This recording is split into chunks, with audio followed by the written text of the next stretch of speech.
Assalamualaikum warahmatullahi wabarakatuh.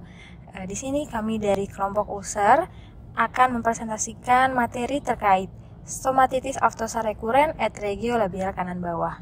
Untuk anamnesisnya, di sini ada Tuan A, laki-laki 23 tahun, datang dengan keluhan adanya sariawan pada bibir kanan bawah bagian dalam dan terasa sakit sejak 1 minggu yang lalu. Awalnya, sariawan tersebut berbentuk bulat kecil, tapi lama-kelamaan membesar dan semakin terasa sakit.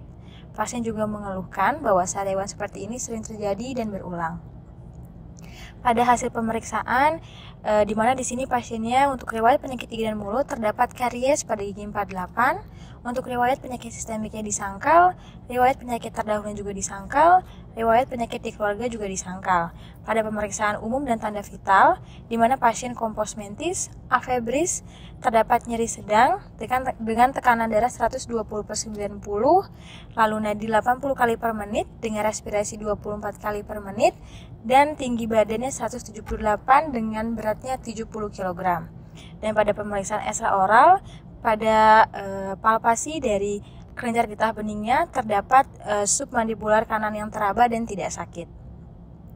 Pada pemeriksaan intraoral, di sini terdapat gambaran hasil foto, yaitu terdapat gambaran bagian labial dalam, bagian atas bibir maupun bawah, lalu juga ada bagian bukal dalam bagian kiri dan kanan, dan ada gambaran lidah pasien.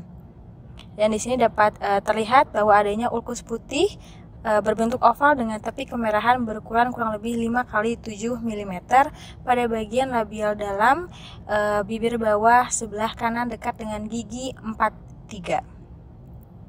Untuk diagnosis kerjanya di sini yaitu adalah stomatitis aftosa rekuren et regio labial bawah kanan dengan diagnosis bandingnya adalah ulkus traumaticus. Di mana di sini pasien diberikan perawatan yaitu pemberian triamcinolone acetonate 0,1%, lalu pemberian obat kumur chlorhexidine 0,2% dan Teragran sebagai vitaminnya.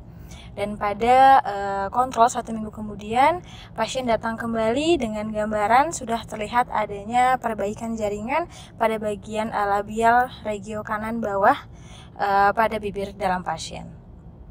Untuk pembahasannya, di sini untuk SAR, di mana prevalensi SAR itu bervariasi dari 5% hingga 66% dengan rata-rata 20% pada populasi masyarakat dunia.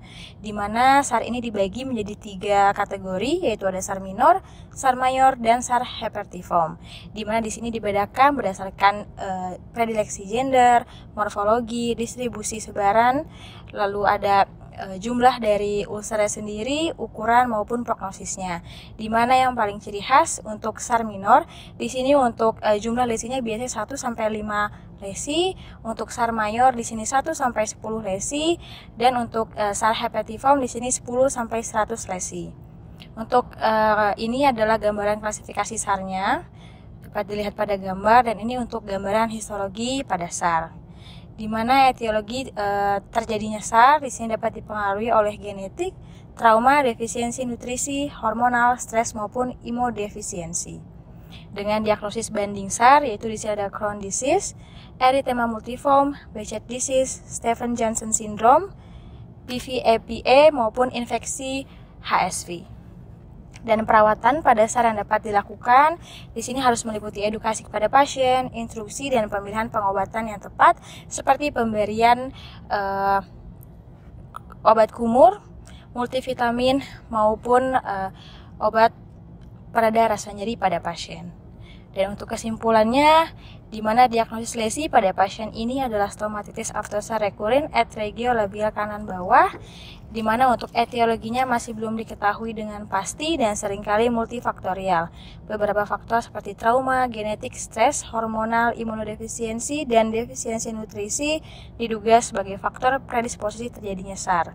Dan perawatan pada SAR bergantung pada tingkat keparahan ulcer, frekuensi terjadinya, ukuran dan jumlah ulcer, di mana perawatan yang dilakukan harus meliputi edukasi, instruksi, dan pemilihan pengobatan yang tepat.